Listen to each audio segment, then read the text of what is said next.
신약성경 마태복음 26장 69절에서 75절까지의 말씀입니다.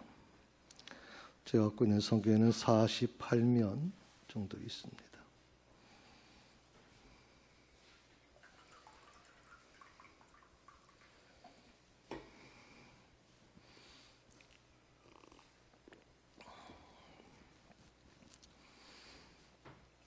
말씀을 다 찾으셨으면 자리에 일어나셔서 하나님께서 오늘 우리에게 주시는 말씀을 들으시기 바랍니다.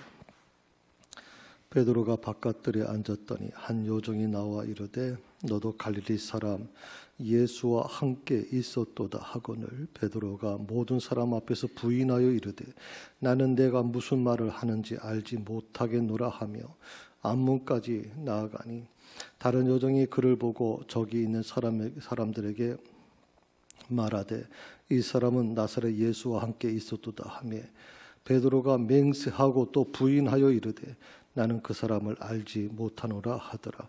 조금 후에 곁에 섰던 사람들이 나와 베드로에게 이르되 너도 진실로 그 도당이라 내 말소리가 너를 표명한다 하거늘 그가 저주하며 맹세하여 이르되 나는 그 사람을 알지 못하노라 하니 곧 닭이 울더라.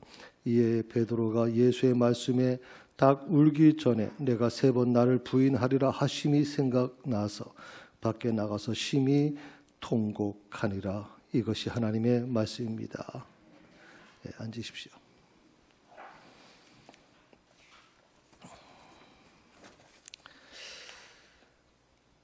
사진 한 장을 좀 볼까요? 네. 뭔지 아시겠어요? 롤러코스터라고 하는 기구입니다. 놀이기구죠. 나이 드신 분들은 사실 이 롤러코스터 타기가 쉽지 않습니다. 특히 심장이 안 좋으신 분들이. 이 롤러코스터는 특별히 인디애나주에 있는 미국에 있는 롤러코스터인데 이게 굉장히 세계적으로 유명한 것입니다. 그래서 사람들이 다 도전해보고 싶어서 아주 줄을 서서 이걸 탄다 그럽니다. 그런데 이걸 타다가 벌써 몇 사람이 죽었습니다. 심장마비로. 너무 불과 2분 30초밖에 안 되는데 너무 격해서 몇 사람이 심장마비로 돌아가신 분이 계시다 하는 얘기를 들었습니다. 참 이거 사진을 우리가 보지만 동영상을 보면 참 놀라울 정도예요. 360도로 막 휘어지고 정말 그 속도가 거의 120km 가까이 되는 속도가 막 달리는데 어떻게 표현할 수가 없어요. 그런데 놀라운 것은 너무 굉장히 위험하잖아요. 360도로 꼬꾸러지는데도. 그런데 사람들은 그걸 열고 간단 말이죠. 그리고 이것 사고가 나서 문제가 된 건 없어요. 심장마비로 돌아가신 분이 있어도 잘못돼 가지고 사고 난 적은 없었다.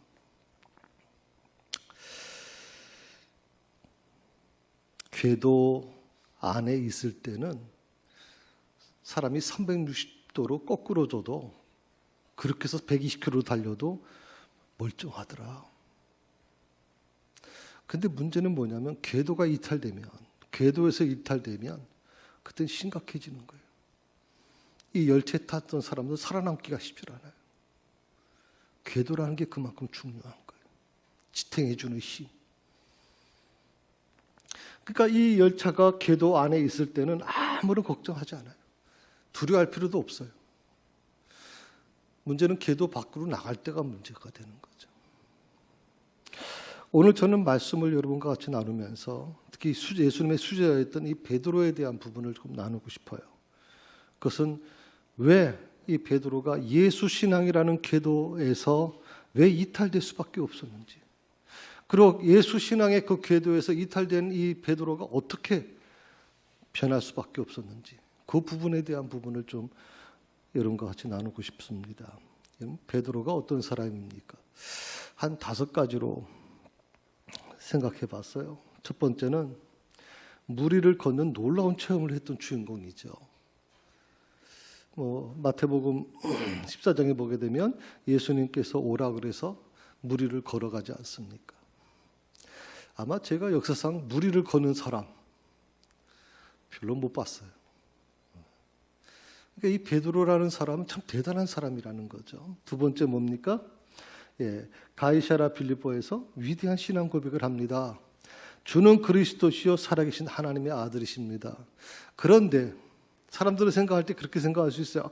저건 누구나 다 고백할 수 있잖아요.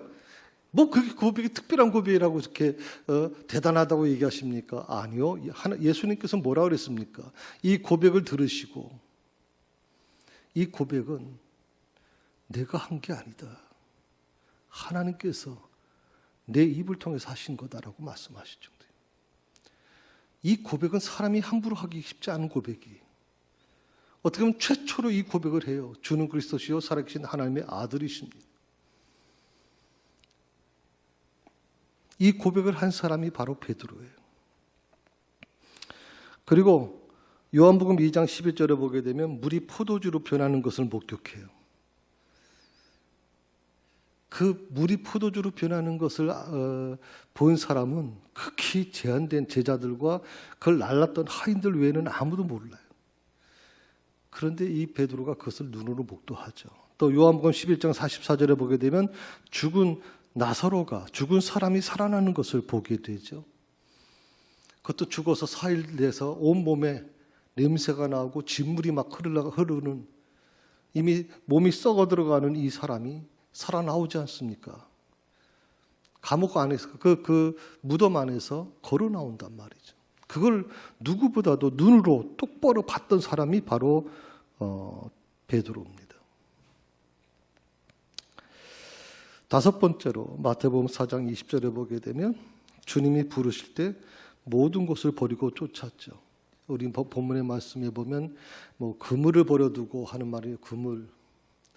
근데 다른 성경에 보게 되면 모든 것을 버려두고 쫓았다. 그 제자들이 얘기하죠. 우리가 모든 것을 버리고 주님을 쫓았습니다. 이 모든 것이라고 하는 것은 그물도 포함되어 있고 경제적인 것들 그리고 자기의 사랑하는 가족들까지 다 버리고 주님을 쫓았다라고 하는 표현을 쓰거든요. 이 다섯 가지가 베드로를 설명해 주는 아주 중요한 저는 구절이라고 생각을 해요.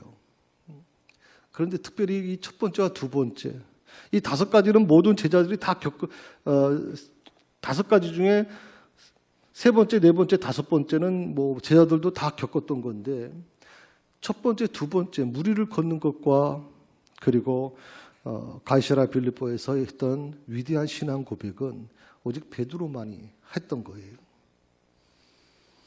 베드로가 어떤 사람이냐? 저는 대단한 사람이라고 생각해요. 평범한 사람이 아니에요. 평범한 사람이라고 말할 수가 없어요. 이랬던 제자 베드로가 어떻게 하룻밤 사이에 이렇게 변할 수 있을까? 어떻게 예수님을 세 번이나 저주하며 부인할 수 있었을까? 74절의 말씀엔 더 충격적인 거죠. 그가 저주하며 맹세하여 이르되 나는 그 사람을 알지 못하노라.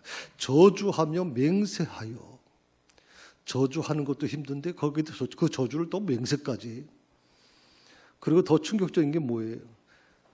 우리가 아는 것처럼 제자는 스승의 그림자도 밟지 못한다라고 얘기하잖아요. 밟아서는 안 된다고.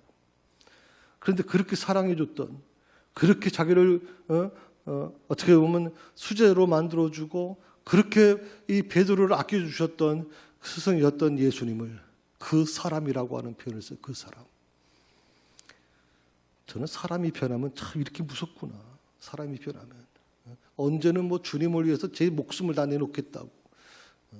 그렇게 얘기하던 사람이 갑자기 예수님을 그 사람이라고 표현해. 그 사람. 자, 베드로가 왜 이렇게 되었을까요? 무엇이 이 베드로로 하여금 이렇게 만들었을까요? 하는 거예요. 이유는 간단합니다. 그것은 베드로가 예수 신앙이라는 이 신앙궤도, 예수라고 하는 이 신앙궤도에서 이탈됐기 때문에 그래요. 신앙궤도에서 이탈된 거예요. 신앙궤도 안에 있을 때는, 예수의 신앙 안에 있을 때는, 그 궤도 안에 있을 때는 문제가 없었어요. 예수님께서 그의 보호막이 되어 주셨고 그의 가림막이 되어 주셨고 그를 보호해 주셨기 때문에 문제가 없어요. 그런데 궤도가 이탈되고 나니까 참 충격적인 일이 일어나게 되는 거예요. 한 이탈 모습을 한번 보실까요? 한 세 가지로 생각할 수 있어요. 예수님과 함께 있지 못하고 믿음의 길을 떠난 사람들이 있어요. 믿음의 길을 떠난 사람들 지금 많아요. 본인은 얘기를 해요. 저는 목사님 유튜브 통해서 예배도 드리고요. 그리고 주일날 큰 교회 목사님들 설교 다 듣고 그럽니다. 보통 우리가 가나안교인이라고 하는 사람들이 보통 그렇게 얘기를 하는데, 솔직히 믿음의 길을 떠난 사람들이 우리 주변에 얼마나 많을까요? 오늘 아침에 새벽에 저를 찾아오신 분도 어릴 때 저 교회 다녔습니다. 교회를 너무 잘 알아요. 저는 한동안 어릴 때 교회 다니고 교회를 안 다녔다는데도 불구하고, 물론 절친한 친구가 목사님이라고 소개를 하는데 교회에 대해서 너무 잘 알아요. 목회자에 대해서도 잘 알고 있고. 근데 믿음을 갖지 못하는 거예요. 믿음의 길에서 떠난 사람들. 한번 둘러보세요, 여러분. 주변에 얼마나 많이 있나. 믿음의 길에서 떠난 사람들. 만나서 대화해 보면요, 다 자기는 어릴 때 다 교회 다녀봤었대. 부모님 손잡고 다 교회 한 번씩 갔다 온 사람들. 또 중학교에서 청소년 중등부 회장까지 했고, 고등부 회장까지 했고, 청년부 회장까지 했던 사람도 있어요. 근데 교회를 안 나가요. 믿음은 안 가져요.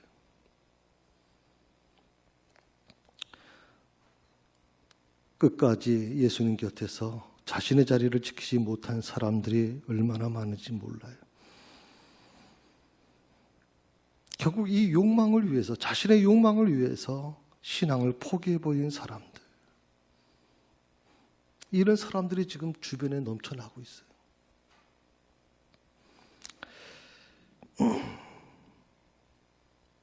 많은 성도들이 교회에 대해서 무관심해져가고 있는 이유가 과연 뭘까요?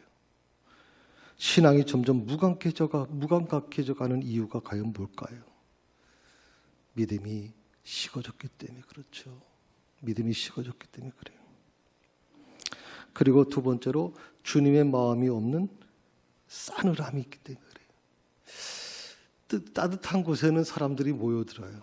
그런데 따뜻하지 않으면 사람들이 모여들질 않아요. 여러분, 교회라는 데가, 오늘 아침에 술 취해서 오신 분도 저한테 그런 얘기를 하는 거예요. 교회가 뭡니까? 교회가 계속 저한테 물어보는 거예요. 저 죄송합니다만 저 일부 예배를 인도회 하러 올라가야 되는데요. 목사님, 조금만 좀 들어줄 수 없습니까? 하면서 얘기하는 게 뭐냐면, 교회가 진짜 뭡니까? 교회가. 그걸 묻고 있는 거예요. 교회가. 만약 이 새사랑교회가 따뜻하다면 사람들이 몰려들겠죠. 그런데 새사랑교회가 따뜻하고 싸늘하다면 누가 거기에 머물고 싶겠어요? 누가 거기. 가정도 마찬가지입니다. 따뜻한 가정, 그 가정의 테두리 속에 있다면 아이들은 나가지 말라 해도 그 가정에 머물고 싶어 하는 것이고, 가정이 차갑고 부모가 정을 주지 못하는 곳이라면 애들은 거기 있으라 그래도 나가려고 그럴 겁니다.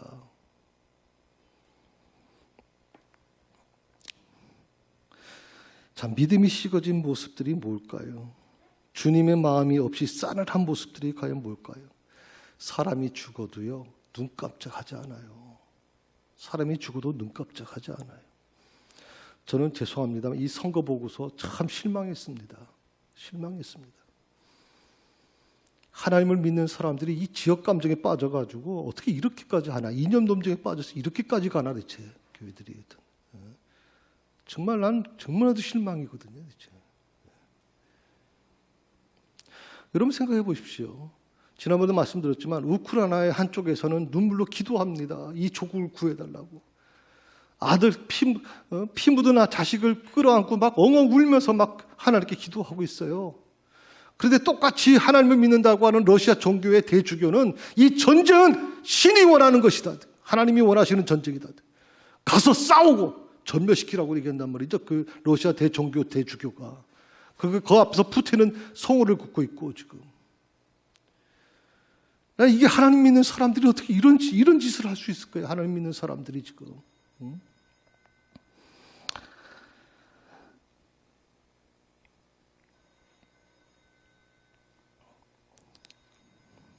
세상 욕심을 버리지 못하기 때문에 그래요.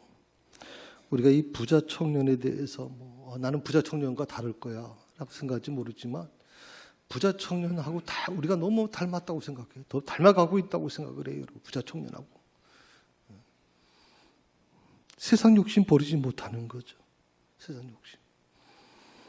그리고 네 번째로 저는 이 부분이 참 저한테도 많이 왔어요. 지치지 않는 내 안에 있는 죄성이에요. 죄성, 이 죄에 대한 부분은 지치지도 않아. 대체 이게 지치지도 않아. 끊임없이 아주 죽었다 생각하면 또 살아나고 내 안에서 계속 이게 작동되는 거예요. 그러니까 목사도요 기도를 쉴 수가 없어요. 왜? 내 안에서 이 싸움을 계속하기 때문에 감당을 못해요. 제가 하나님께 기도해요. 하나님, 제가 처음 하나님께 서운한 거 포기하지 않도록, 물들지 않도록 해달라고 기도하고 있거든요. 사도 바울 여러분 보세요. 사도 바울이 내 안에서 두 가지 싸움이 싸우고 있고 나는 육으로 지고 있다. 육의 싸움에서. 그래서 나는 날마다 십자가에 못 박혀야 된다라고 울부짖고 있는 거예요. 날마다 십자가에 못 박혀야 된다.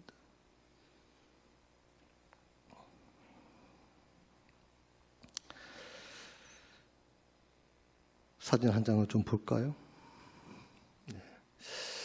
이게 여기 그 교회 그 로고가 있습니다만은 이 그 이름이 있죠. 뉴스프링스 처치라고 하는 교회예요. 미국의 지금 사우스 캐롤라이나에 있는 그런 교회입니다. 저는 못 가봤습니다만은 이 교회가 한 3만 5천 명, 미국 백인이 모이는 교회 3만 5천 명의 3만 5천 명인데 3만 5천 명의 교회는 우리나라로 보게 되면 거의 20만 명을 넘어가는 교회만 먹을 정도의 대형 교회.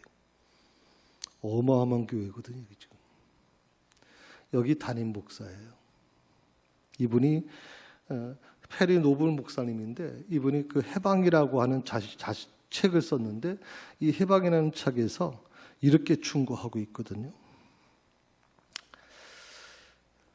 예수님과 아무리 친밀하게 동행하는 사람이라도 이 친밀하게 동행하는 사람이라고 하는 표현이 참 특별하죠. 교회 이 친밀하게 동행하는 사람이라는 것은 교회 그냥 겉으로 다니는 사람이 아니라 정말 기도도 많이 하고 말씀 많이 보고 봉사 열심히 하고 정말 충성하는 사람이라 이 말이에요. 친밀하게 동행하는 사람이라도 때로 정도에서 이탈하지 말아야 할 일을 하고픈 유혹을 느낀다. 정도. 그리스도인으로서 예수님의 제자로서 반드시 지켜야 될 자리 정도. 그 자리를 이탈하고 싶은 욕망이 생기는 거예요. 그런데 그것이 나쁜 사람이어서가 아니라 다 좋은 사람인데 근데 순간순간 이탈하고 싶은 마음이 생기는 거예요. 유혹을 느끼는 거예요. 그리고 예수님을 따르지 못하도록 방해하는 세상 속에 살기 때문이다. 이것이 우리에게 가드레일이 꼭 필요한 이유다. 이분이 참 멋있는 얘기를 해서 가드레일. 다시 말하면 궤도 열차가 그 궤도에서 이탈되지 않기 위해서 날마다 점검하거든요. 날마다. 궤도가 이탈되면 수많은 생명을 잃어요. 수많은 사람이 죽는 거예요. 마찬가지로 이 가드레일 안에 가드레일이 필요한 이유가 바로 거기에 있다라고 이분은 아주 그렇게 얘기를 했어요. 그런데 안타까운 것은 이 페리 노블 목사님이 아마 압박감이겠죠. 미국의 TV에서도 나와서 이 교회 예배가 막 그 생방송이 되고 막 그러니까 대단한 영향력을 끼치는 분이잖아요. 그게 압박이 돼서 그런 건지 이분이 술을 입에 대기 시작하면서 술을 먹으면서 술 중독자가 돼요. 그리고 자기가 술 중독이 됐다는 것을 교인들에게 공포하고 이걸 치료하기 위해서 치료센터에 들어가겠다 그래서 한 3개월간 치료센터에 들어가서 훈련을 받습니다. 근데 결과적으로는 이제 교인들이 목사님을 사임을 요구했고 교회는 목사님이 사임을 하세요. 제가 보기에는 이 목사님이 이 말씀, 자기 본인 책에서 기록한 이 내용대로만 살았다면 이렇게 무너질 수 있었을까 하는 생각도 해봐요. 결국엔 그에게 분명 가드레일이 있었을 텐데 그 가드레일을 왜 지키지 못했나 하는 생각을 좀 하게 되는 거거든요. 예수님을 3번씩이나 부인한 이 베드로가 달라졌거든요. 어떻게 달라졌냐면 부활하신 예수님을 만나고 나서 달라졌어요. 부활하신 예수님 만나기 전까지는 이 베드로가 달라지질 못했죠. 그래서 다시 본 궤도에 서게 된 이 베드로가 이렇게 외칩니다. 베드로전서 4장 7절에 있는 말씀입니다. 우리 같이 한번 읽어볼까요? 같이 읽습니다. 만물의 마지막이 가까웠으니 그러므로 너희는 정신을 차리고 근신하여 기도하라. 1번이라 그랬어요. 정신을 차리라. 정신 차려야 돼요, 여러분. 이 정신 차리라고 하는 게 무슨 뜻이냐? 하나님이 정해주신 신앙의 궤도 안으로 들어가야 되는 거예요. 들어오라는 거예요. 궤도 밖에 떠나서 우리 아까 조금 전에 보여드린 노블 목사님처럼 페리 노블 목사님처럼 교회는 가드레일을 자기가 스스로 가드레일이 필요하다고 얘기했는데 그 가드레일을 지키지 못하고 밖으로 나갔을 때 교회는 참 비극적으로 끝났잖아요. 술 중독자로 참 비극적으로 끝났거든요. 처음부터 이 목사님이 이런 분이 아니잖아요.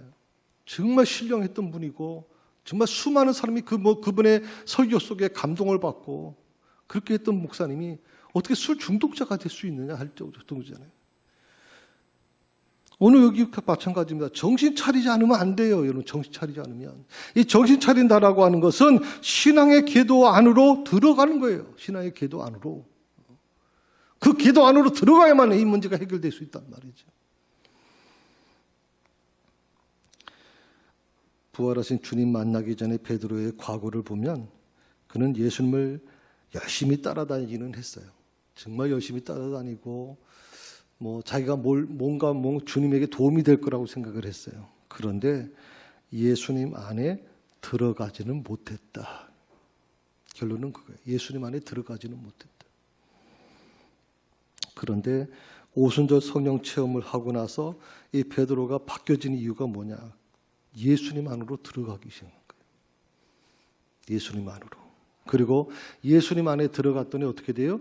내가 온전히 죽기까지 정말 철저하게 복종하는 삶을 그가 살게 돼요. 예수님 안에 들어가는 거. 두 번째로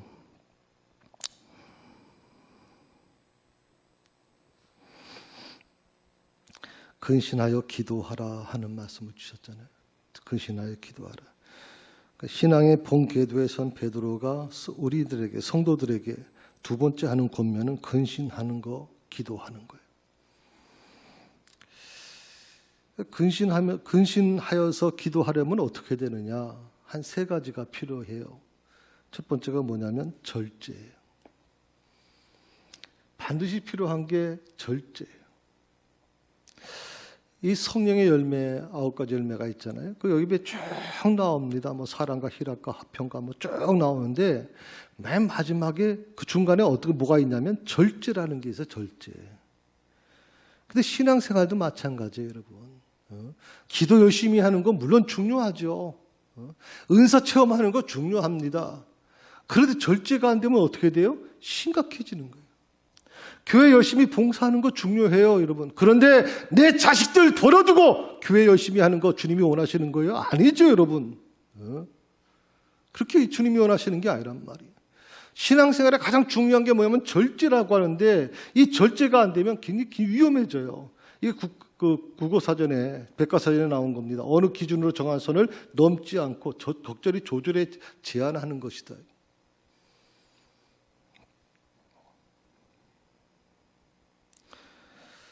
두 번째가 뭐냐면 인내라는 거예요.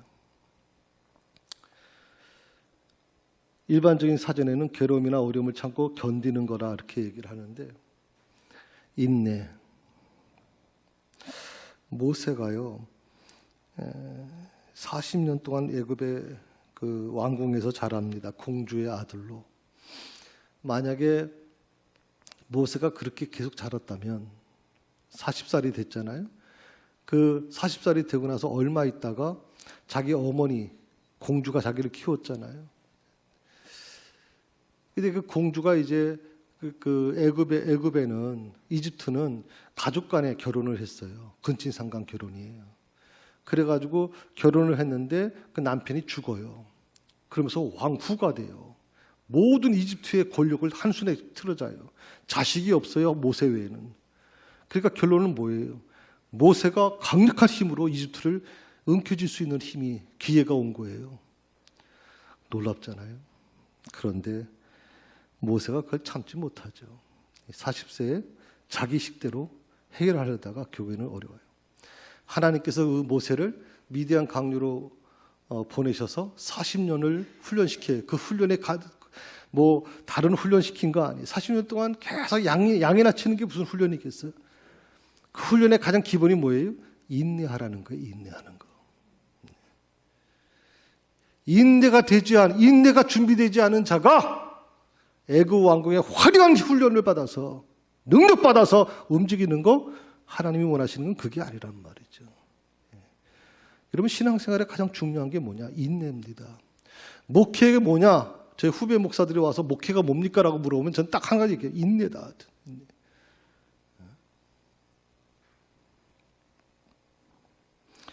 그 인내가 연결되는 것이 뭐예요? 자기 포기라는 거예요. 자기 포기는 곧 나를 버리는 거예요. 사울이 바울이 될 수 있었던 이유. 사울일 때는 뭐든지 할 수 있었거든요. 로마 시민권자고 가멜리엘 문화생이고 정말 집안 좋고 뭐든지 모든 바리새인이나 모든 그 기득권층이 이 사울을 충돌질하고 사울을 아주 높은 자리에 높게 올려주겠다고 약속까지 하는데 사울이 바울이 되고 나서 어떻게 해요? 자기 포기입니다. 내가 그리스도와 함께 십자가에 못 박혔나니 이제는 내가 사는 것이 아니요 오직 내 안에 누가? 그리스도께서 사시는 것이라. 아멘. 사도 사울이었던 바울이 되고 나서 고백한 내용이, 내가 십자가에 못 박혔나니, 내 그리스도와 함께 십자가에 못 박혔다. 이제는 내가 사는 게 아니다. 내 안에 그리스도께서 사시는 것이다. 목회자도 똑같은 고백을 해야 돼요, 여러분.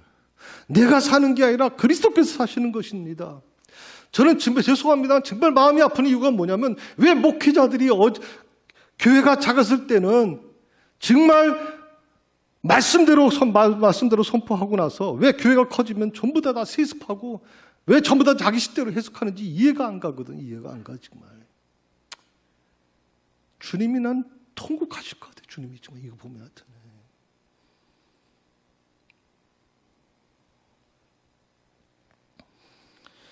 그래서 누가복음 12장에 보면 이렇게 해요. 너희는 허리들을 띠고 등불을 켜놓고 깨어 있어라.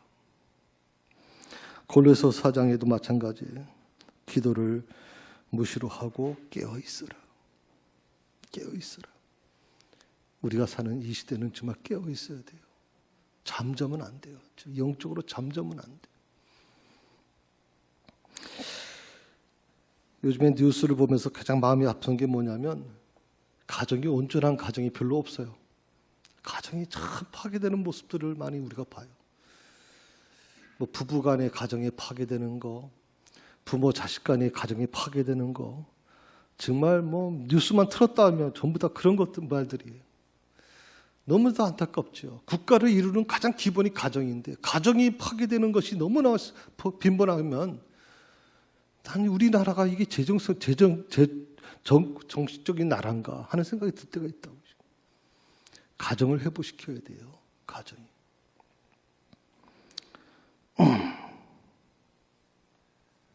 그 가정을 회복하려면 어떻게 되느냐? 좀 남편이 정신 차려야 되고, 아내가 정신 차려야 되고요. 부모가 정신 차려야 되고, 자식이 좀 정신 차려야 돼요. 정말. 돈 버는 것도 물론 중요하지만요. 아이들을 그래서 좋은 학원 보내는 것도 중요하지만 더 중요한 게 있어요. 3가지를 꼭 기억하세요. 정신 차리라, 근신하라, 그리고 기도해라. 이 세 가지가 굉장히 중요해요. 그래서 영적 잠을 자면 안 돼요, 여러분. 기도가 깨어 있어야 되는 거예요. 그리고 말이나 행동을 좀 삼가해야 돼요. 내 입에서 나오는 말은 사람을 죽이기도 하고 마치 칼과 같아서 사람을 죽이기도 하고 살릴 수도 있는 거예요. 왜 이 입에서 상처 주는 말을 주고 내 입에서 다른 사람을 아프게 하는 말을 주느냐 이 말이에요.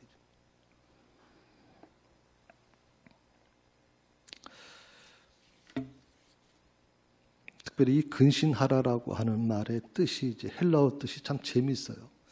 그 뜻을 보면 자기를 통제하라고 하는 말, 네포라고 하는 말을 썼는데 헬라어에서 자기를 통제하는 거, 나를 통제하는 거예요. 그리고 절제하는 거예요. 근데 이거를 성경에는 또 다른 해석을 해줬어요. 또 다른 곳에 이렇게 사용을 한다고 그렇게 났어요. 그게 뭐냐면 이 네포라고 하는 이 그 근신하라는 단어가 술에 취하지 말라라고 말씀하고 있어요. 왜냐하면 술 취하게 되면 자기 통제가 안 되거든요. 자기 통제가.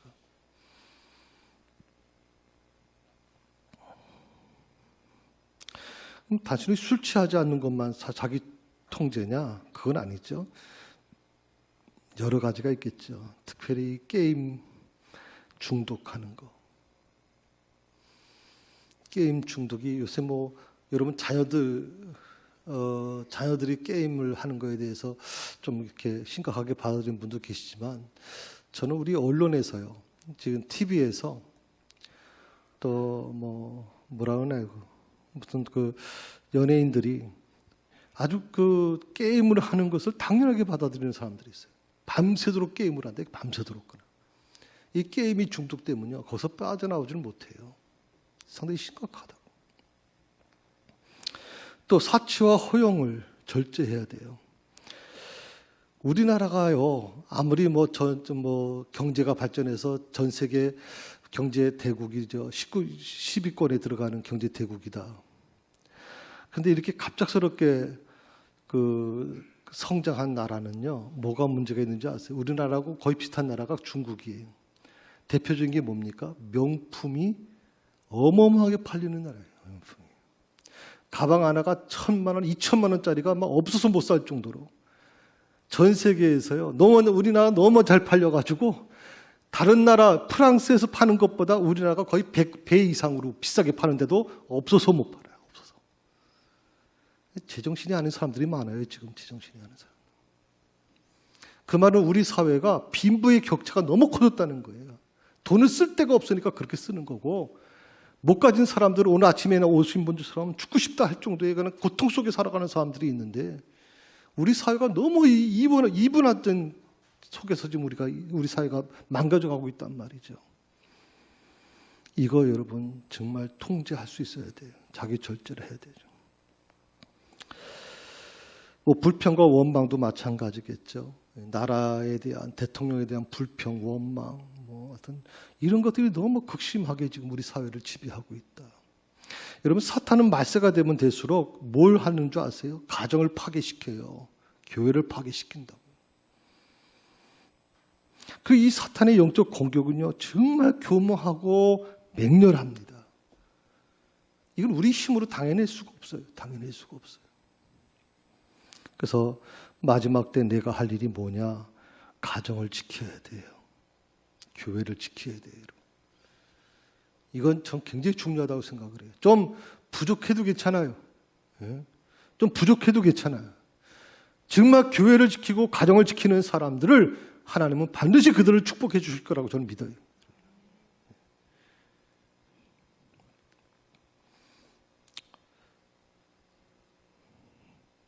지금 우리 신앙인들의 모습을 보면 깨어 있어야 되는데, 깨어 있어 싸워도 모르겠는데 놀고 먹고 즐기고 일하고 돈 버는 것에 정신을 파죠. 그리고 교회 일은 뒷전이고, 신앙생활은 뒷전이고, 기도생활 뒷전이고. 참 안타깝죠. 문제는, 더 큰 문제는 뭐냐면, 내가 얼마나 신앙에서 궤도 이탈되었는지 그조차 모르고 있다는 거예요. 내가 내 신앙이 내 신앙이 어느 정도까지 궤도 이탈되고 있는지, 예수님의 신앙, 예수 신앙의 그 궤도에서 얼마큼 내가 지금 이탈되어 왔는지. 아까 그 궤도 열차 보여드렸잖아요. 궤도가 이탈되면 한순간에 거기 탄 사람 다 죽어요, 여러분. 그러나 120km로 달려도 360도로 회전해도 궤도 안에 있으면 안전하단 말이거든요. 지금 우리 시대는요, 정말 예수 신앙의 궤도 안에 있지 않으면 이 사탄의 역사 앞에서 우리는 쉽게 무너질 수밖에 없어요. 목사도 무너져요, 여러분. 저 정말 마음이 아픈 게 뭔지 아세요? 목사님이 젊었을 때, 개척할 때 말씀하셨던 목사님의 설교와 왜 지금 은퇴하는 설교가 정반대의 설교를 하냐 이 말이지, 대체. 목사 입에서. 난 정말 너무 불행하다고 생각을 해요. 불행하다고.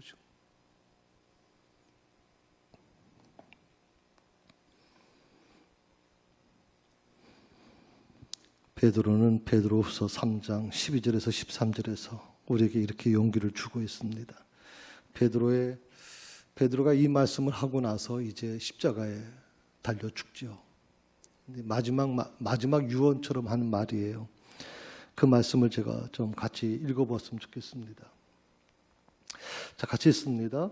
하나님의 날이 속히 오기를 간절히 기다려야 합니다. 그날에는 하늘이 불에 타서 없어지고 천체도 그 열로 녹아버릴 것입니다. 그러나 우리는 하나님의 약속대로 정의만이 있는 새 하늘과 새 땅을 기다리고 있습니다. 그거 바로 전에 보여주시겠어요? 12절. 하나님의 날이 속히 오기를. 이걸 보통 이제 하나님의 날, 예수 그리스도의 재림을 얘기하잖아요. 지금 우리 세계 한번 여러분 좀 다큐멘터리나 이런 거 한번 보세요, 여러분. 지금 전 세계가 어느 정도까지 왔는지. 종말 5분 전이라고 얘기를 해요. 종말 5분 전. 아주 굉장히 심각한 상태죠.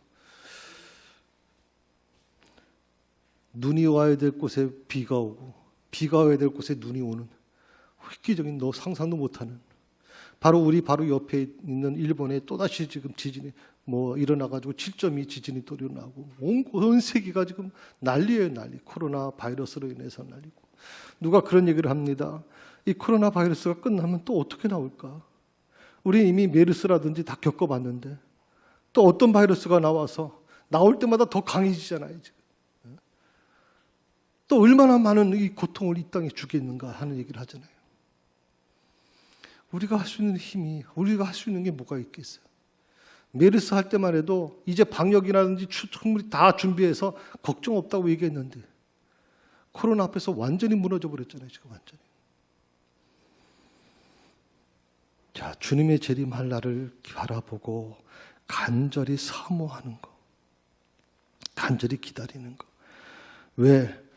그날에, 주님이 오실 날에 하늘에 불이 타서 없어진다.